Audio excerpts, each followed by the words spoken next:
Today I have 10 pronunciation tips to help you improve your speaking fluency. And yes, I am from the United States, so some of these tips are more related to the American accent. Let's begin with number 1, and we're talking about elision, in which you are removing sounds.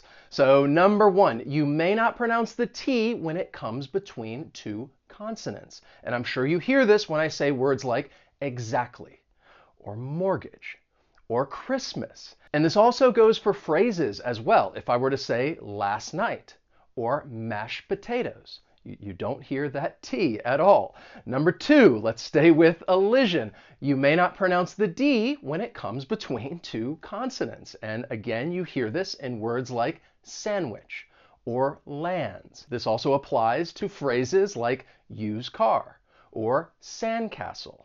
And notice that T is also gone in castle because it comes between two consonants. So a couple of things going on with that one. Number 3, also part of elision. You're going to drop that G in those ing words. So it's really a difference between ing and in. Taking, taken. Normally I would say something like, yeah, I'm taking the day off. And I think this is pretty common in just casual conversation with those verbs in the continuous tense. Playin', watchin', dancin'. I hope that you are hitting that like button and subscribing to the channel so that I can become your teacher. My name is Wes, and that's what Interactive English is all about, trying to help you reach your fluency goals. Number 4, and this one is definitely more American English. You're going to use a flap T when the T comes between two vowels. And a flap T sounds more like a soft D, and I'm sure you hear it when I say words like water or beautiful. And this also goes for phrases as well, when the T comes at the end of the word and it's linked with another word that begins with a vowel. So instead of saying something like, we're going to meet at the office, meet at, we can link those together, and now the T comes between those two vowels. I can use a flap T. We're gonna meet at the office. We're gonna meet at the office. Number 5, be sure to pronounce those R's. Now, this is a difference between American English and British English, which is known for dropping those R's. But in the US, you want to pronounce those R's in words like father or weather or better. And notice that flap T when I say better. Now, some regional accents in the US, such as the Boston accent in the Northeast, they may drop some of those R's, but in general, just go ahead, pronounce those R's. I have one quick announcement before we continue, because if you are someone who would like to improve your speaking fluency, well, then you can join my speaking course. Just click on the link down in the description, and when you do, you will find a special discount code just for you. The course is all about helping you speak confidently, speak clearly, and speak naturally. To help you speak confidently, each week there is a different speaking topic. You get a bit of variety. We do engaging speaking activities, help you build your vocabulary, all of it to give you more confidence when you're having a conversation. To help you speak clearly, we always warm up each lesson with something related to pronunciation or connected speech, and there are also pronunciation video lessons included in the course.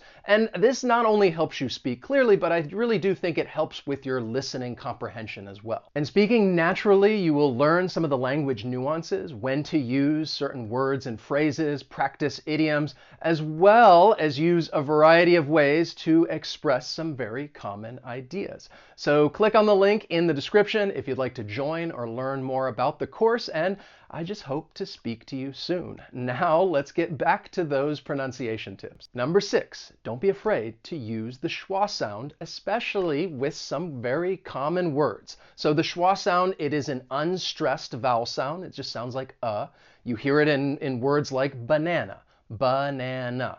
You hear it in that first and last syllable.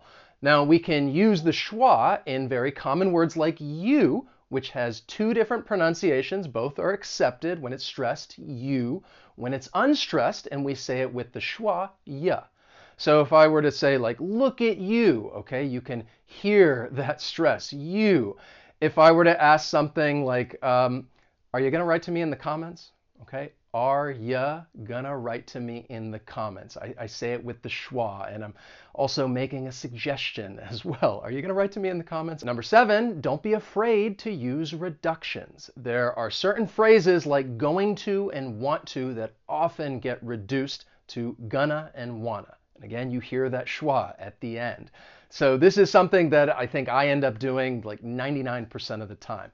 So if you want to speak like they do in your favorite TV show or movie, then you're going to start using reductions. Number 8, and this is a syllable stress rule. So words that end in T-I-O-N or S-I-O-N, it's pronounced as shun, but the stress is going to come on the syllable before.